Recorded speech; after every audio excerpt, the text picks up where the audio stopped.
The screaming had not stopped for 11 minutes, and I was standing right outside the door listening to every second of it.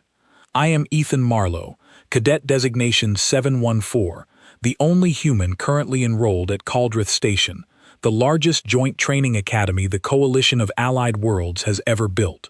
I was next in line for the chamber, and the sound coming through that reinforced door told me exactly what was waiting for me inside. Naira Osen, my squad mate, a brilliant Ithkari strategist who could calculate a battle plan faster than any computer on the station, was in there right now. Her Hive-Link connection meant that whatever she felt, her whole cluster back home felt too, which was supposed to make her stronger. It was not making her stronger today.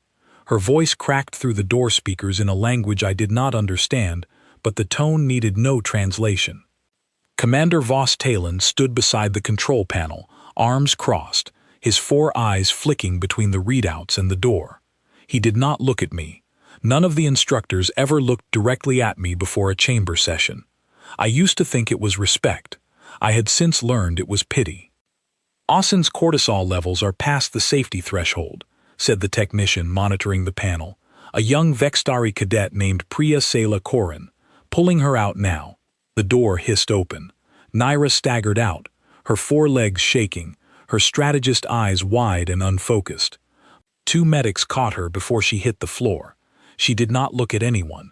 She just stared at nothing, breathing hard, her mandibles clicking in a pattern I recognized as distress, because I had seen that same pattern on every single cadet who walked out of that room in the last 3 weeks. That was the 4th failure this cycle. Threx Balder, my Draconis squad mate, built like a small mountain and afraid of absolutely nothing on any battlefield, had lasted 90 seconds inside the chamber before the alarms went off. Sela Korin herself, despite being an empath trained to read and control emotion, had been carried out unconscious after 4 minutes. Even Lucy Bennett, the sharpest human recruit in the medical program, who was not required to take the combat resistance test, but volunteered anyway to prove something to the doubters, had lasted only slightly longer than the others before the system flagged her vitals and shut the test down.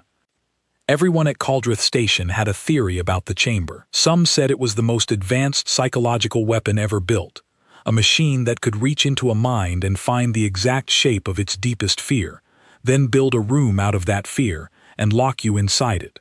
Others said it was simply broken, calibrated too aggressively after the last war, when the Coalition realized how badly their soldiers cracked under enemy interrogation. Whatever the truth was, the numbers did not lie.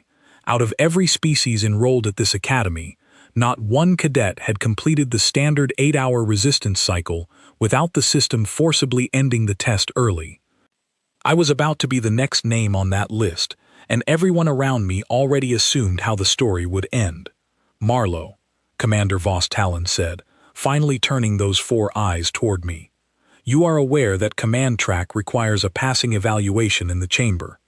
You are also aware that no cadet, human or otherwise, has ever passed. I heard the rumors, sir.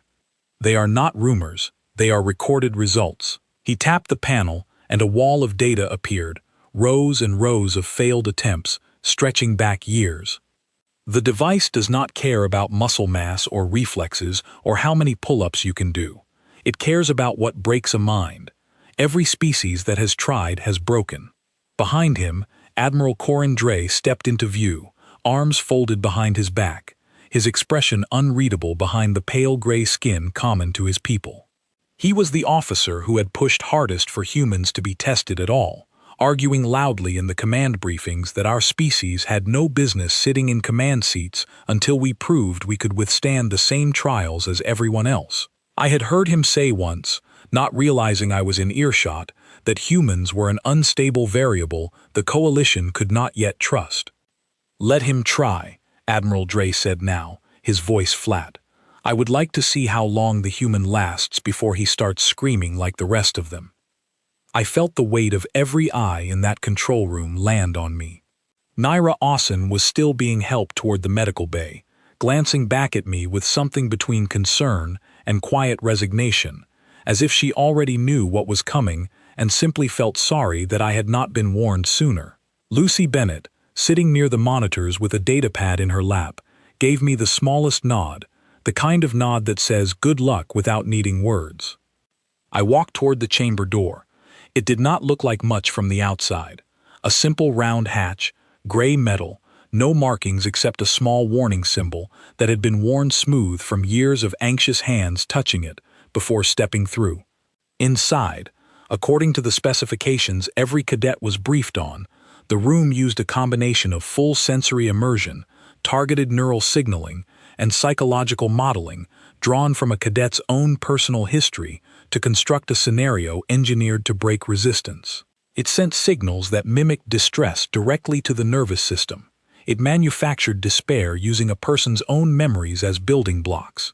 It was not violence in any traditional sense. It did not need to be. It simply reached into you and pulled out your worst moment, then made you live inside it for as long as it took you to break. 8 hours was the passing mark. No one had ever come close to 4. "Any final questions, Cadet?" Voss Talon asked, his tone suggesting he expected none, because none of the previous cadets had asked anything either. They had all been too nervous, too aware of the sound still echoing faintly from Naira's session, too focused on trying to steady their own breathing before the door closed on them. "Just one," I said. "Do I get a pillow?" A few of the technicians actually looked up from their panels at that. Admiral Dre's expression did not change, but something flickered behind his pale eyes, something like irritation mixed with confusion. Commander Voss Talon tilted his head slightly, the universal alien gesture, it seemed, for not understanding a joke. "This is not a matter for humor, Cadet," he said. "No, sir," I agreed. "It never is." But it was, at least to me, because I had spent enough nights in survival training crawling through freezing mud, enough hours in isolation drills designed to test whether recruits could function without sleep, enough long silent watches on transport ships where the only company was your own thoughts, to know something that I suspected none of these instructors understood yet about my species. Humans are strange. We are not the strongest species in the galaxy. We are not the fastest, or the most durable, or the ones with the sharpest natural senses. But we have spent our entire history finding ways to survive things that should have broken us completely, and somewhere along the way, we developed a very particular, very stubborn relationship with our own minds. The door hissed open. I stepped through. Behind me, I heard Admiral Dre mutter something to Voss Talon, low enough that he probably thought I could not hear it, but human hearing is better than most people in the Coalition give us credit for. "Start the countdown," Dre said. "Let us see how long the joke lasts." The door sealed shut behind me, with a heavy metallic sound, and the room went completely dark. For a moment, there was nothing. No light, no sound, no sense of up or down. This was the calibration phase, according to the briefing packet every cadet received before their session, the moment where the chamber's systems mapped the neural signature of the person inside and began constructing the scenario tailored specifically to them. I had read that packet 3 times before today, and every time I reached this section, I had wondered what my own personal nightmare would look like. Everyone had one. The question was only how deep the machine would have to dig to find it. The darkness began to shift.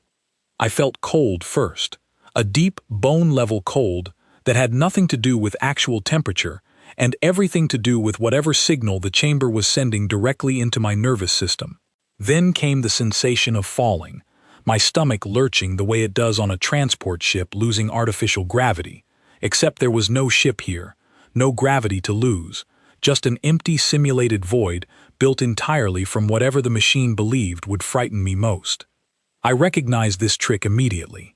I had felt something similar before, during a training exercise back on Earth years ago, when instructors used old-style virtual reality systems to simulate high-altitude freefall for search and rescue certification. The body reacts to convincing signals whether or not the danger is real.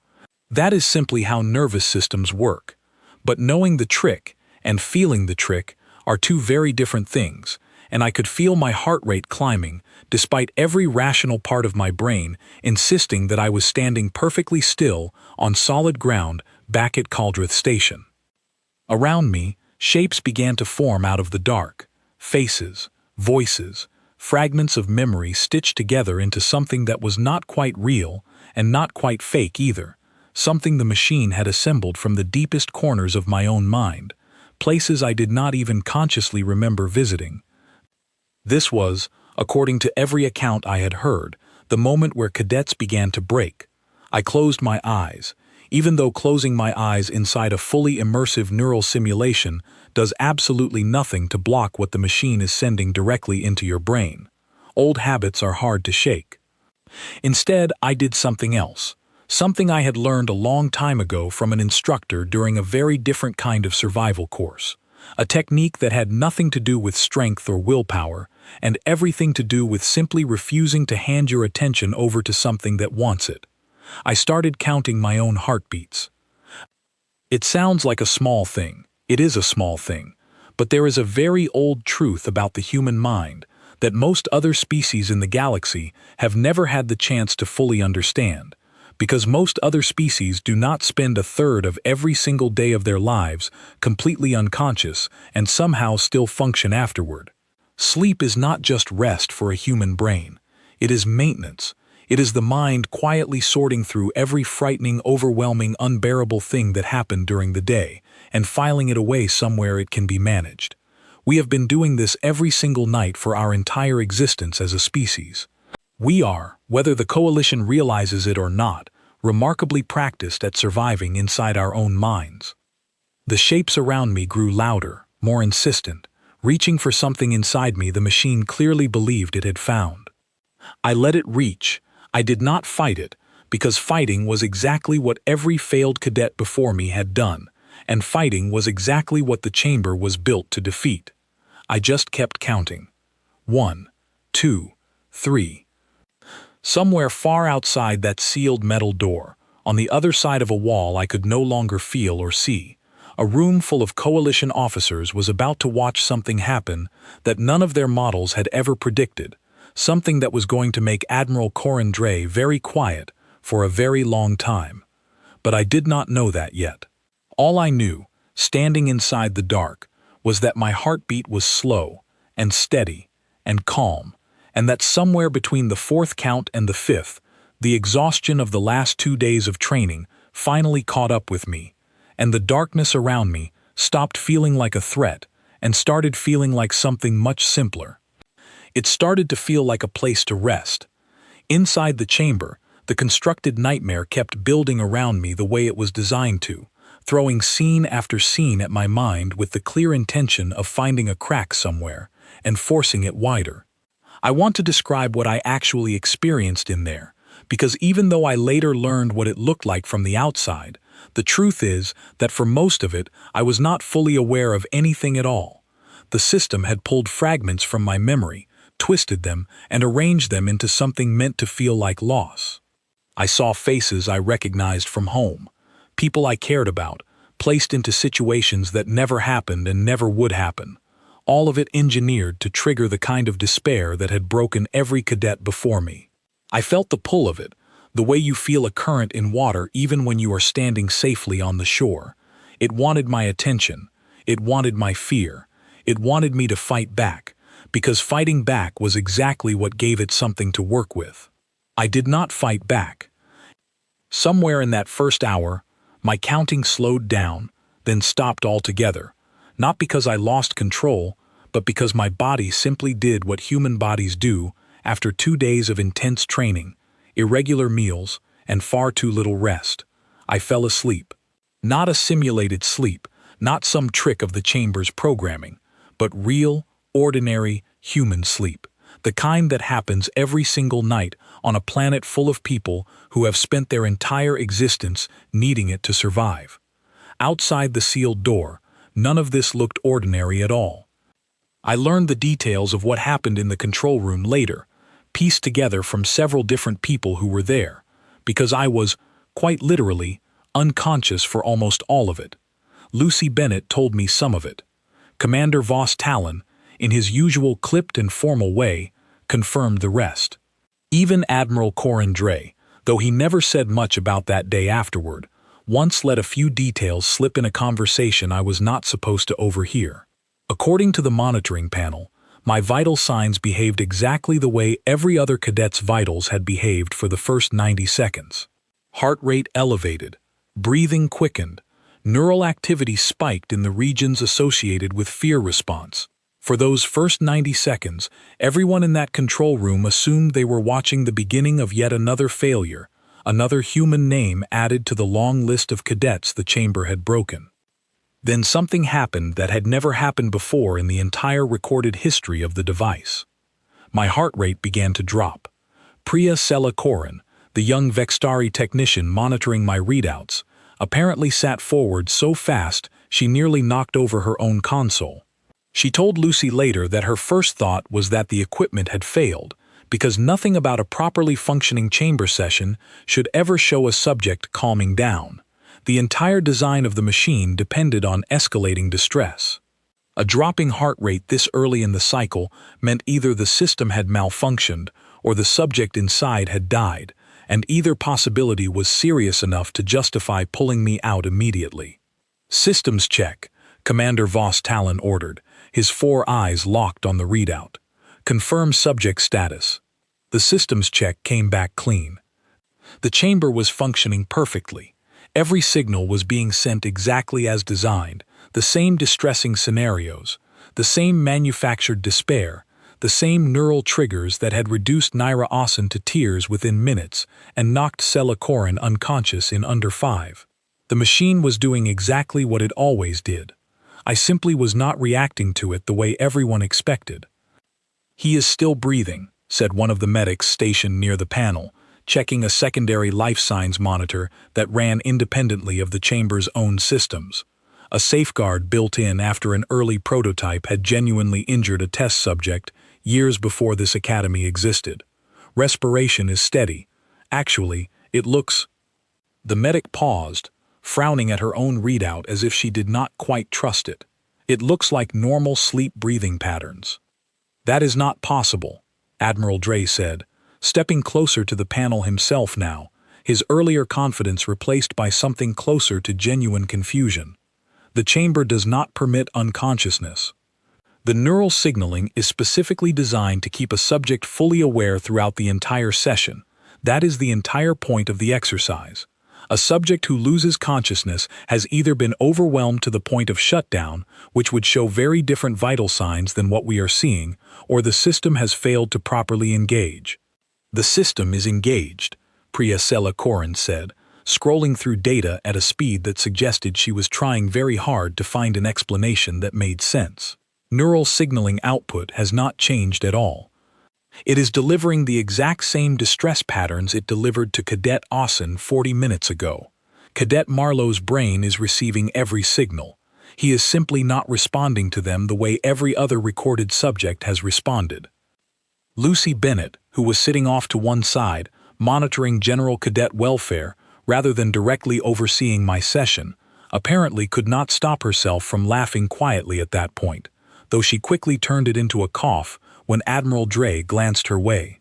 She told me afterward that some part of her already understood what was happening, because she had roomed near me during a rough stretch of first-year training and had once walked in on me sound asleep during what was supposed to be a mandatory anxiety-inducing lecture on hull breach procedures. Apparently I have a talent. Commander Voss Talon was not laughing. He stood very still in front of the panel, studying the readouts with the kind of intense focus that suggested he was trying to reconcile what he was seeing with everything he understood about how the chamber, and minds in general, were supposed to work. "Increase intensity," Admiral Dre said abruptly. "If the standard sequence is not producing the expected response, escalate to Level 2 protocols." "Sir," Priya Selakoran said carefully, "Level 2 protocols have never been tested on a living subject during an active session. They were designed for extreme edge cases, enemy interrogation resistance scenarios involving hardened operatives, not academy cadets." "Then we will finally learn whether they work," Dre said. "The human claims to be unaffected. Let us test that claim properly, instead of assuming a malfunction. I want to be clear about something here, because I did not know any of this was happening while it was happening. I was, for all practical purposes, sound asleep the entire time this argument unfolded in the control room. But I have replayed the account so many times since then, listening to Lucy describe it, hearing Vos Talon's clipped retelling during my debrief, that I feel like I can see it almost as clearly as if I had been standing there watching myself. The chamber's intensity increased. The manufactured scenario around my unconscious mind shifted, the machine pulling harder at whatever fragments of memory and imagined fear it could find, building rooms out of loss and isolation, and every uncomfortable feeling buried somewhere in a human mind that had spent most of its life trying not to think about certain things too closely. According to the readouts, my brain absorbed every bit of it, and my heart rate kept dropping anyway. This should not be possible, said one of the other officers, who had wandered into the control room after word started spreading through the station that something unusual was happening in the chamber observation deck. Word travels fast among cadets and staff alike when the machine that has broken every single previous test subject appears to be, for lack of a better explanation, boring someone to sleep. By the time the second hour of my session had passed, the control room had grown considerably more crowded.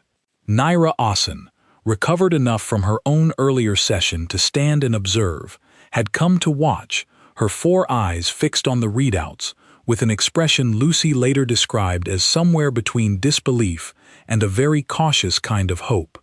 Threx Balder arrived not long after, ducking through the doorway that was slightly too small for someone his size, arms crossed as he studied the same numbers everyone else was studying, his usual booming confidence replaced by quiet astonishment. "He is asleep," Threx said finally, his deep voice cutting through the low murmur of the room. "The human is actually asleep in there.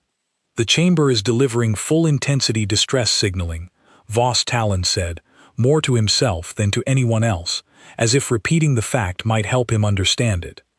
Every recorded subject, across every species tested at this academy, across every recorded session in the archives, going back to the machine's original construction, has shown acute distress response within the first 5 minutes.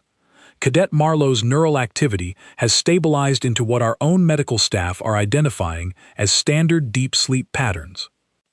Admiral Dre had gone very quiet by this point, according to everyone who described the scene to me later. He stood near the back of the crowded control room, arms still folded, watching the numbers on the panel with an expression none of them could quite read. Whatever certainty he had walked in with, whatever assumption he had made about how quickly the human cadet would break, that certainty had clearly cracked somewhere in the last 2 hours, and he did not seem entirely comfortable with what was replacing it. "Continue the session," he said eventually, his voice quieter than before. "Full 8-hour cycle, as scheduled. Do not wake the subject early. I want to see this through to the end." Nobody in that room argued with him, though Lucy told me later that a few of the medical staff exchanged uneasy glances, uncertain whether letting the most intense psychological conditioning device the Coalition had ever built continue running against someone who appeared to be sleeping through it was entirely wise. But the safety monitors showed no danger. My vital signs remained calm, steady, entirely within normal healthy parameters. There was, from a purely clinical standpoint, no reason to end the test early. So the chamber kept running. And somewhere inside that sealed, dark room, completely unaware of the growing crowd gathering on the other side of the wall, completely unaware that I had already become the single strangest data point in the machine's entire recorded history, I slept on, undisturbed, through hour after hour of a nightmare that had shattered every single person who had ever gone in before me. By the 3rd hour, word had spread far beyond the observation deck. Lucy told me later that she had never seen the station's communication channels light up so quickly over something that, on paper, should have been a routine training exercise. Cadets from other squads began requesting access to the observation gallery, a request that was denied by station protocol, which only made the rumors spread faster through informal channels instead. By the time the 3rd hour rolled into the 4th, half the academy seemed to know that the human cadet was somehow sleeping through the single most feared evaluation in the entire Coalition training program. Captain Owen Ashcombe, The officer in charge of Caldrith Station's Cadet Division arrived in the control room sometime during that 4th hour, drawn away from other duties by a report that had apparently reached him through 3 separate channels within the span of 20 minutes. He was a tall man with steady eyes and a reputation for taking very little at face value, and according to everyone who was there, his first act upon entering the room was to walk directly to the panel and study the readouts himself, rather than accept anyone's summary of what was happening. "Talk me through this," he said, addressing Voss Talon without preamble. "Cadet Marlowe entered the chamber at 0900, Voss Talon said, pulling up the full session log for the captain to review. Standard calibration and scenario construction completed within the expected window. Neural signaling has remained at full intensity throughout, including an escalation to Level 2 protocols approximately 90 minutes into the session, authorized by Admiral Dre." Captain Ashcomb's eyes flicked toward Dre at that, a brief unreadable glance that Lucy described as carrying more weight than any words could have. Dre did not look away, but he also did not offer any explanation for the decision, and the captain did not press him on it, at least not yet. "And the subject's response," Ashcombe continued. "Sleep," Voss Talon said simply. "Deep, uninterrupted, physiologically normal human sleep. Brain activity consistent with what our medical archive identifies as restorative rest cycles. Heart rate, respiration, and neural markers have remained stable and within healthy ranges for over 3 hours, despite the chamber delivering the most intense psychological distress signaling this device is capable of producing." Captain Ashcombe was quiet for a long moment, studying the numbers scrolling across the panel. Naira Olsen, still watching from near the back of the room, later told me that she had never seen the captain look genuinely surprised by anything in the 2 years she had served under his command, but in that moment, something in his expression shifted, just slightly, into an expression she had never seen on him before. "Has anyone consulted the Human Liaison Office about species-specific neurological baselines?" he asked. A junior officer near the door admitted that no one had, mostly because there had never been a reason to before. Humans made up such a small percentage of the Academy's total population, and this was the first time a human cadet had ever attempted the full chamber evaluation, that nobody had thought to check whether our species might respond differently at a fundamental biological level. "Get someone from the liaison office up here," Ashcombe said. "Now, if possible." It took almost 40 minutes for a response to arrive. Transmitted from the small human liaison office, maintained on the station primarily for diplomatic and administrative purposes rather than technical ones. The officer who eventually responded, a soft-spoken data analyst named Grace Hollis, one of the few other humans stationed at Caldrith, joined the call remotely from her office once she understood the seriousness of what was being asked. "You are telling me," Grace said, once Voss Talon had walked her through the readouts, her voice carrying the particular tone of someone trying very hard not to sound as amused as she clearly felt, "that Ethan Marlowe fell asleep inside your torture resistance chamber." "That is an unusual way to phrase it," Voss Talon replied, "but broadly accurate, yes." "Honestly, that tracks," Grace said. "Humans require significant amounts of regular sleep to remain functional, considerably more than most coalition species realize, because most of you do not sleep in the same way we do, or at all in some cases. When a human is sufficiently exhausted and placed in conditions that do not involve immediate physical danger requiring active response, the body will often simply prioritize rest over almost anything else, including significant psychological discomfort. It is not unique to Ethan specifically. It is closer to a fairly ordinary human trait, though I will admit I have never heard of anyone sleeping through something quite this intense before. The chamber is engineered to prevent exactly that outcome, Admiral Dre said, stepping closer to the console where the call was being routed, his voice sharper now than it had been earlier. The entire architecture of the device depends on maintaining full conscious awareness in the subject throughout the session. If a species can simply opt out of the experience by losing consciousness, the evaluation becomes meaningless for that species. With respect, Admiral, Grace said carefully. The evaluation was designed using psychological and neurological models built entirely around non-human physiology. No offense intended toward any of the species who helped design it, but it was built by people who do not sleep the way we do, testing an assumption that consciousness itself is the vulnerability. For humans, unconsciousness is not a failure state. It is one of our most basic and effective coping mechanisms. Our minds evolved to protect themselves by shutting down non-essential processing under conditions of extreme, sustained stress that cannot be immediately resolved through action. It is not a flaw in the test. It might be a flaw in the assumption behind the test. There was a long silence in the control room after that, according to everyone who described it to me. I imagine Admiral Dre did not particularly enjoy hearing that the machine he had pushed so hard to escalate against me might have been working exactly as intended, only running headfirst into a biological trait none of its original designers had ever accounted for. "Recommend we allow the session to continue as scheduled," Grace added. "There is no indication of danger. If anything, ending it early at this point would interrupt what appears to be a perfectly healthy sleep cycle, which honestly might upset him more than anything the chamber has thrown at him so far. He tends to get a little irritable when someone wakes him up early." A few quiet laughs rippled through the room at that, though Admiral Dre did not join them. The 5th hour passed largely without incident, at least from the perspective of my own unconscious mind.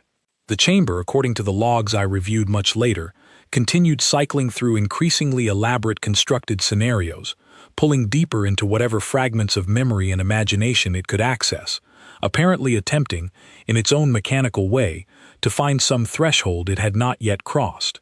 It never found one. My vital signs remained steady throughout, occasionally shifting in the small, unremarkable ways any sleeping person's readings shift over the course of an ordinary night. A slight change in breathing pattern here, a brief increase in eye movement there. Nothing that alarmed the medical staff monitoring me.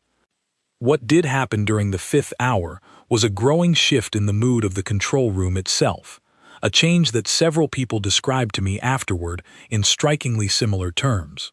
The initial disbelief had slowly given way to something closer to fascination, and in some cases, something that looked very much like quiet respect. Naira Asen, who understood better than most in that room what it felt like to be inside the chamber, having lived through her own failed attempt only hours earlier, found herself unable to look away from the readouts. She told me later that watching my vitals stay so calm while she knew, from direct personal experience, exactly what kind of manufactured despair the machine was capable of producing, left her with a strange mixture of emotions she struggled to name. Something like envy, she admitted. Something like awe. And underneath both of those, something that felt almost like comfort. The realization that perhaps the machine that had broken her so completely was not a perfect, unbeatable thing after all, if it could be beaten simply by falling asleep. Threx Balder, for his part, spent much of the 5th and 6th hours standing near the panel with his arms crossed, occasionally shaking his head and muttering something in his own language that Lucy told me roughly translated to a phrase meaning something close to unbelievable creature, though she admitted the translation lost some of the warmth in his actual tone. He was not mocking me. If anything, over the course of those hours, his posture shifted from disbelief into something closer to genuine admiration, the kind of respect one soldier holds for another who has found a way to survive something that should not have been survivable. Even Admiral Dre, though he said very little for the remainder of the session, stopped pushing for further escalation after the liaison office's explanation. He remained in the control room, watching the readouts with an expression that grew steadily more difficult for the others to read, somewhere between professional curiosity and something more personal, a man forced to reconsider an assumption he had clearly held with great confidence for a very long time. By the 6th hour, Captain Ashcombe had ordered a full data capture of the session, flagging it for review by Coalition Command once the test concluded. Grace Hollis stayed connected to the call, occasionally answering questions about human physiology as they came up, patiently explaining concepts like sleep cycles and stress response thresholds to a room full of officers who were, for the first time in a long while, encountering something about a species in their ranks that none of their existing data had prepared them for. "Does this happen with all humans?" one of the junior officers asked Grace at one point. "Or is Cadet Marlowe simply unusual, even by human standards?" Grace considered the question carefully before answering. "There is definitely some individual variation," she said. "Not every human would necessarily sleep through this, especially without specific training in managing stress and exhaustion. But the underlying capability, the ability of a human mind to protect itself by shutting down non-essential awareness under prolonged, inescapable psychological pressure, that part is fairly universal to our species. Ethan has clearly had some specific training that makes him particularly good at accessing that response quickly and deliberately, but the basic biology behind it is not unique to him. It might be worth conducting a wider study, honestly, once he is out of there and has had a chance to actually consent to being examined for it." The 7th hour arrived with the room quieter than it had been at any point since the session began, the earlier tension and disbelief settling into something more like anticipation. Everyone in that control room, human and alien alike, understood by that point that they were witnessing the completion of something that had never been completed before in the entire history of the chamber. No cadet, from any of the dozens of species who had trained at Caldreth Station, had ever come within even half the required duration of passing this test. I was going to pass it, apparently, by doing absolutely nothing except sleeping. Priya Sela-Koran, watching the countdown timer tick steadily toward the 8-hour mark, later admitted to Lucy that she found herself unexpectedly emotional as the final 30 minutes approached, though she could not fully explain why.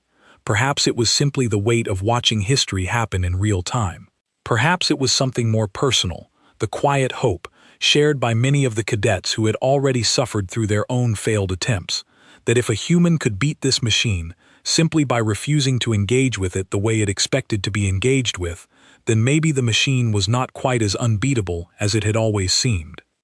At 7 hours and 52 minutes, according to the official log, my brain activity shifted for the first time in hours, moving out of the deepest stage of sleep and into something lighter, the natural transition every human mind makes as a long sleep cycle nears its end. Grace Hollis, still connected remotely, confirmed what the medical staff were already beginning to suspect. "He is starting to wake up naturally," she said. "Let the timer finish. He should come out of it on his own, right around the 8-hour mark, unless something disturbs him first." Nobody in that room, not even Admiral Dre, suggested interrupting the process. The final minutes ticked by in near total silence, the entire control room watching the countdown timer the way people watch the final seconds of an event they never expected to witness, half convinced that something might still go wrong, half certain, by this point, that it would not.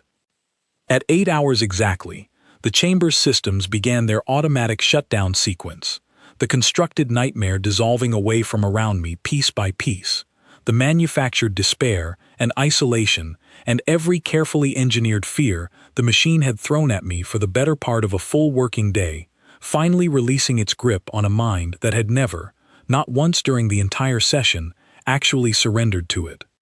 The heavy door began to unseal, and in the control room every single person present, human and alien alike, leaned forward at exactly the same moment, waiting to see what would walk out. I woke up the way I usually wake up, which is to say, slowly, a little confused, and mildly annoyed that whatever was happening around me had decided to happen before I was ready for it. For a moment, lying there in the dark with my eyes still closed, I genuinely could not remember where I was. There was a brief, disorienting stretch of time where my mind tried to piece together the last thing I actually remembered, which was counting my own heartbeat somewhere inside a growing sense of cold and falling, and compare it against the very ordinary feeling of having just woken up from a long, comfortable sleep. The two memories did not match up well at all. Then the door in front of me finished sliding open, letting in a wash of bright light and a sound I was not expecting, which was near total silence from a room I knew, based on everything I had been told before entering the chamber, should have been mostly empty except for a couple of technicians and Commander Voss Talon. I sat up, blinked against the light, and looked out through the open doorway at what turned out to be a control room packed with far more people than I had any reason to expect. Everyone was staring at me. I mean that literally. Every single person in that room, human and alien alike, was staring directly at me with an expression that ranged somewhere between disbelief and what I can only describe as slightly stunned reverence. The kind of look you give something you were not entirely sure was possible until it happened right in front of you. Nobody said anything for what felt like a genuinely long stretch of time, though Lucy told me later it was probably closer to 4 or 5 seconds. I stretched, rolled my shoulders, and glanced around the room, trying to figure out what exactly I had missed. Did I do something wrong? I asked. That seemed to break whatever spell had settled over the room. Threx Balder let out a booming laugh that startled at least 2 of the nearby technicians, the sound echoing off the metal walls in a way that finally seemed to shake the tension loose from everyone else's shoulders as well. Naira Asen's mandibles clicked in a pattern I had learned, over the past several months, meant something close to amusement. Even Priya Selakoran, who had spent the last 8 hours glued to her monitoring station, allowed herself a small, relieved smile. "You slept," Commander Voss Talon said, his 4 eyes fixed on me with an expression I could not quite place. "You slept through the entire session." I glanced down at myself, checked that I still had all my limbs, ran a quick mental inventory of how I actually felt.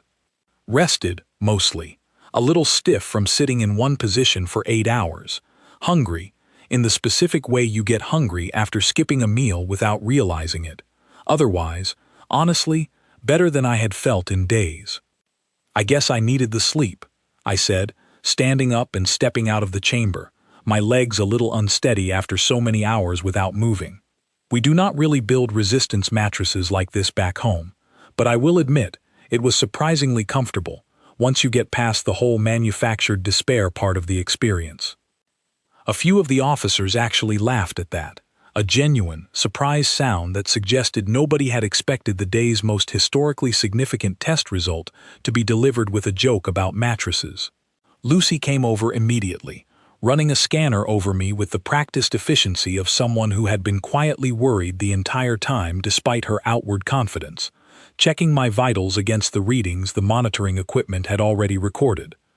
"Everything looks completely normal," she said, more to the room than to me, though there was real relief in her voice. "Heart rate, blood pressure, neural activity, all within standard healthy ranges. If I did not know better, I would assume he had just taken a very long nap instead of completing the most difficult psychological evaluation in the entire Coalition training program." "That is essentially what happened," Grace Hollis said over the comm, her voice carrying a note of quiet pride that I would only fully appreciate once I learned, later that day, how much she had done behind the scenes to advocate for letting the session continue rather than pulling me out early over an assumption that something had gone wrong. Commander Voss Talon stepped closer, studying me with the kind of focused attention he usually reserved for reviewing tactical data rather than looking at a single cadet. "Do you understand what you have just done, Cadet Marlowe? In the entire recorded history of this device, across every species tested at this academy and at every other Coalition training facility using the same technology, no subject has ever completed the full 8-hour cycle. Most fail within the first several minutes. The record before today, held by a Draconis command candidate several years ago, was just over 40 minutes. I genuinely had no idea," I admitted. "I was asleep for most of it, so I missed the part where I apparently made history." "You should know," Voss Talon continued, "that the chamber did not malfunction, and it did not go easy on you. Admiral Dre authorized an escalation to Level 2 protocols approximately 90 minutes into your session, distress signaling more intense than anything previously tested on a living subject during an active evaluation. Your neural activity confirms you received every bit of it." That got my attention. I turned to look at Admiral Corin Dre, who was standing near the back of the room, arms still folded, his expression considerably less certain than it had been when I first walked toward the chamber door hours earlier. "You cranked it up," I said, while I was asleep. "I did not believe the initial readings," Dre said, and to his credit, there was no attempt to dodge or soften the admission. "I assumed equipment failure, or some form of deliberate manipulation on your part. I wanted to confirm the chamber was functioning correctly by increasing the intensity to a level I did not believe any subject could sleep through. And you slept through it," he said simply. "For nearly 7 additional hours." I let that settle for a moment, glancing around the room at all the faces still watching me, some amused, some awed, a few, like Naira Ossen's, carrying something that looked a lot like relief on behalf of every cadet who had gone through that same door before me and come out shaking. I thought about Naira's trembling legs as the medics caught her. I thought about Threx's 90-second collapse, and Sella Corin carried out unconscious after only 4 minutes. I thought about how certain everyone had been, myself included if I am being honest, that today was simply going to add my name to that same long list of failures. "For what it is worth," I said, looking at Dre directly, "I do not think the test is broken. I think it just was not built with someone like me in mind. That is not really anyone's fault. Nobody had tested a human at full intensity before today. You were not wrong to wonder if something had gone wrong. I would have wondered the same thing, watching from your side of the glass." Dre studied me for a long moment, and something in his expression shifted, subtle but unmistakable, the look of someone recalculating an assumption they had been carrying for a long time. "That is a remarkably generous interpretation of my decision to increase the intensity of a device, actively running against you while you were unconscious and unable to consent to the change." "Well," I said, "it worked out fine, mostly because I was not awake to know it was happening. Ask me again after I have had something to eat, and I might feel differently about how generous I want to be." That got another round of quiet laughter from the room, and even Dre's stern expression cracked slightly at the edges, something that might, on a more expressive species, have been the beginning of a genuine smile. Captain Ashcombe stepped forward then, and the room settled into something closer to formal attention, though nobody quite managed to fully drop the loose, relieved energy that had filled the space since I walked out of that chamber door. "Cadet Marlowe," he said, "you have passed the required command track evaluation, the first cadet at this academy, of any species, to do so. I intend to flag this session for review by Coalition Command, both for your own record and for what it might mean for how we evaluate psychological resistance going forward, particularly for human personnel." "Understood, sir," I said, "though for what it is worth, I would not recommend building future evaluations around the assumption that every human is going to just fall asleep through them. I got lucky with the timing. 2 exhausting days of training right before a mandatory 8-hour test built to maximize stress is basically a recipe for a human nervous system to just shut everything down and reset. Test me on a well-rested day, and you might get a very different, much less restful result." Grace Hollis laughed quietly over the comm at that. "He is right. For what it is worth, this is not some universal human superpower. It is closer to an accident of very good timing meeting a very particular coping mechanism. Still worth studying properly, but worth being careful about how it gets interpreted." Naira Ossen approached me then, once most of the officers had begun filing out of the control room to spread word of what had happened, her 4 eyes studying me, with an expression I had not seen directed at me before, not from her, not from any of my alien squad mates. Something that looked, unmistakably, like respect. "I watched the readouts," she said quietly. "I know what that machine did to me a few hours before it did the same thing to you. I felt every second of it, and I have never, in my entire life, felt anything as close to breaking as what happened inside that room." "I am sorry you went through that," I said, and I meant it. "Do not be," she said. "I am not looking for sympathy. I am telling you this because I want you to understand what it means. Watching you walk out of there, making jokes about mattresses, after everything I know that room is capable of doing to a mind. It means the machine is not perfect. It means there is a way through it that none of us had considered, because none of us are built the way you are built. That matters more than you probably realize right now. Threx Balder clapped a massive hand on my shoulder, nearly knocking me off balance in the process, his booming voice carrying easily across the room. "Small, strange creature," he said, in the affectionate tone I had come to recognize over months of training together. "You have done something today that none of us managed to do. I do not fully understand how, and I am not certain I want to, given how much it apparently involved simply refusing to take the entire ordeal seriously. But I respect it." I laughed, genuinely, for the first time since stepping out of that chamber. I will take that as high praise. As the room slowly emptied out around us, word of what had happened already spreading through the station faster than any official announcement could travel, I found myself thinking about something Grace Hollis had said earlier, about this not being some universal human trait, but rather a particular coping mechanism meeting a particular set of circumstances. She was right, of course. I had not walked into that chamber with any grand plan to sleep through it.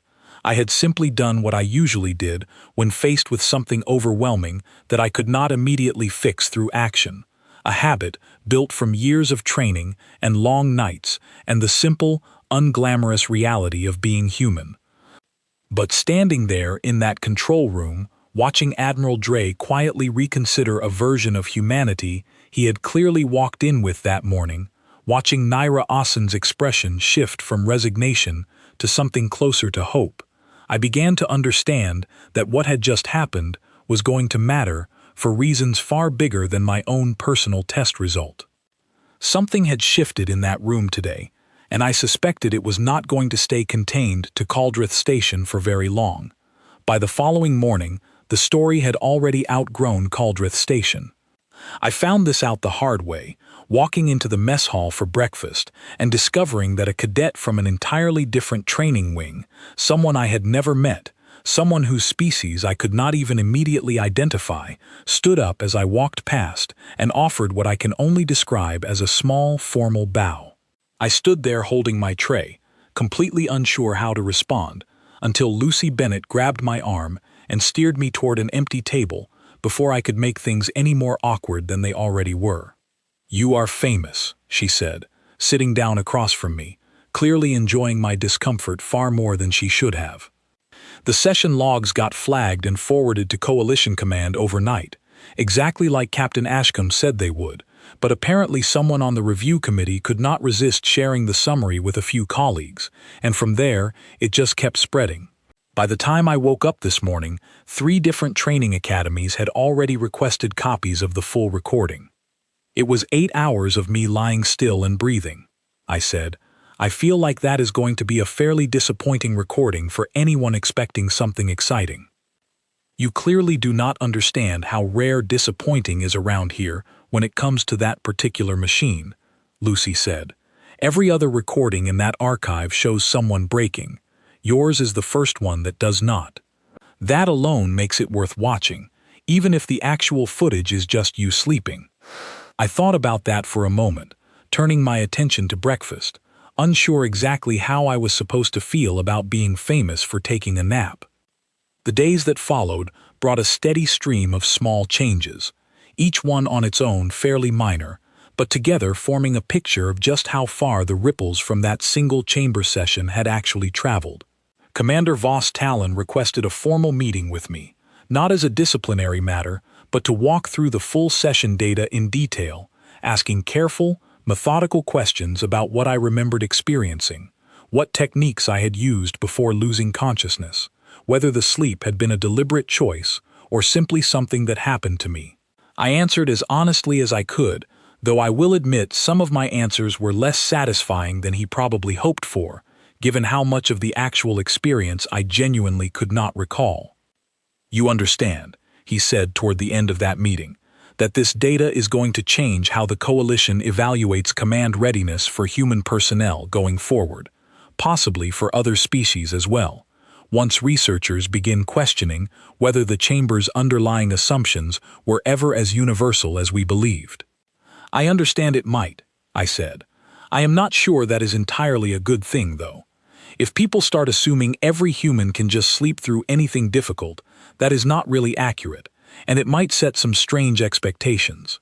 Voss Talon considered that for a long moment, his 4 eyes studying me with what I had come to recognize, over the past several days, as genuine thoughtfulness rather than the detached professional curiosity he had shown me before all of this happened. A fair concern, he said. I will make certain the official report reflects the specific circumstances of your session accurately, rather than presenting it as some universal human capability, though I suspect, regardless of what the report says, the story that spreads through informal channels will end up somewhat less precise. He was right about that, as it turned out. Within a week, I had heard at least 4 different exaggerated versions of my own story, repeated back to me by cadets from other squads, each one slightly more dramatic than the last. In one version, I had apparently defeated the chamber through sheer force of will, staring down the machine's worst attempts to break me before deliberately choosing to fall asleep out of boredom. In another, considerably stranger version, someone had apparently decided that humans as a species simply cannot be psychologically broken at all, a claim so far removed from reality that even Grace Hollis, when I told her about it, laughed so hard she had to sit down. People love a good story, she said, once she recovered. The real explanation, that you were simply exhausted and your species has a very particular relationship with unconsciousness as a coping mechanism, is true, but it is not nearly as satisfying to repeat at a mess hall table as the human cannot be broken. I would not worry too much about the exaggerations. They will settle down eventually, once the novelty wears off. She was mostly right, though the novelty took considerably longer to wear off than either of us expected.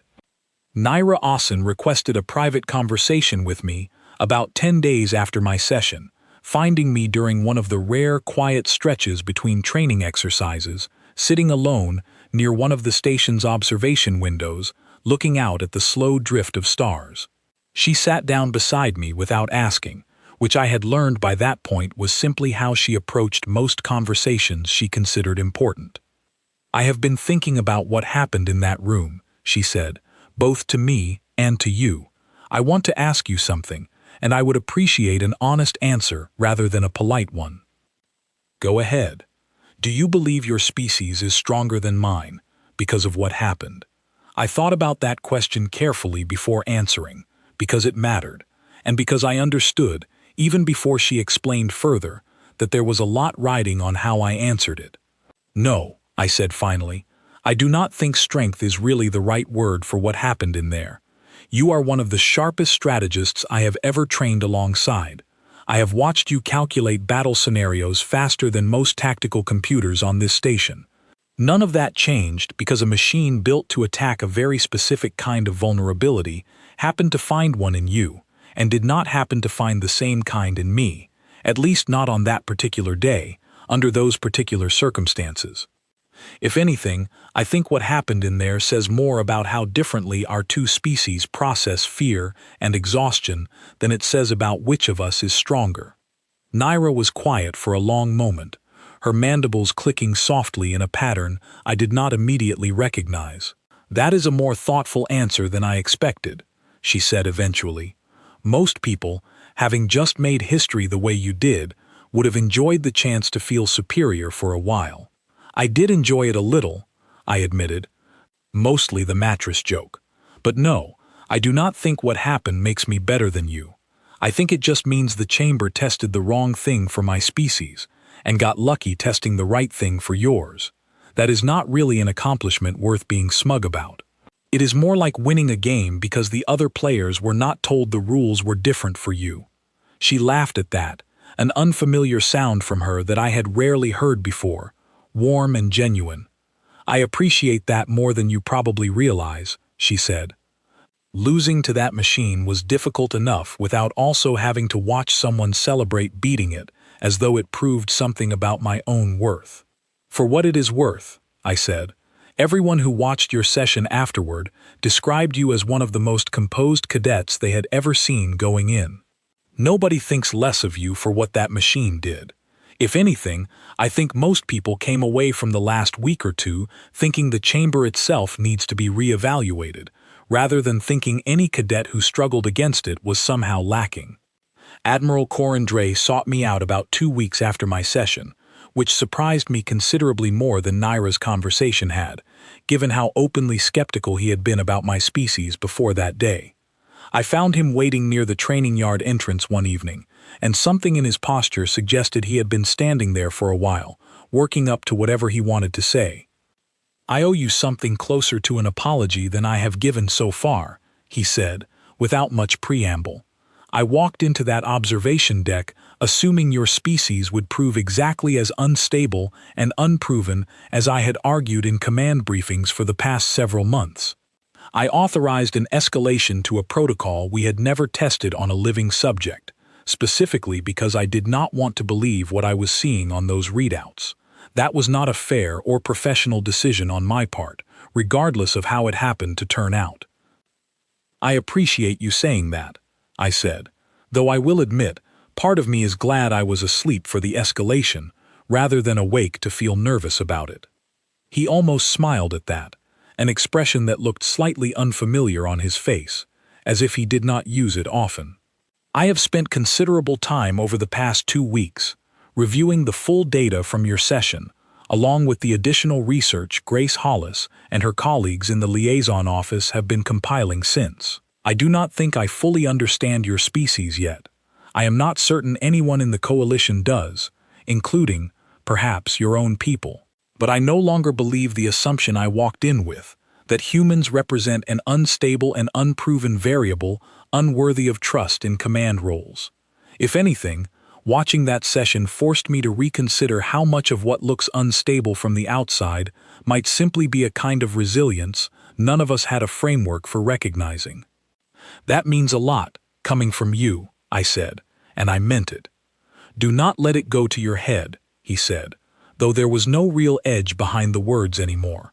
"You still have years of training ahead of you before anyone hands you an actual command. This was one test, not a guarantee of everything that comes after it." "Understood, sir," I said, "though I will admit I am feeling fairly confident about how I will handle any future exhausting, overwhelming situations that happen to occur right around bedtime."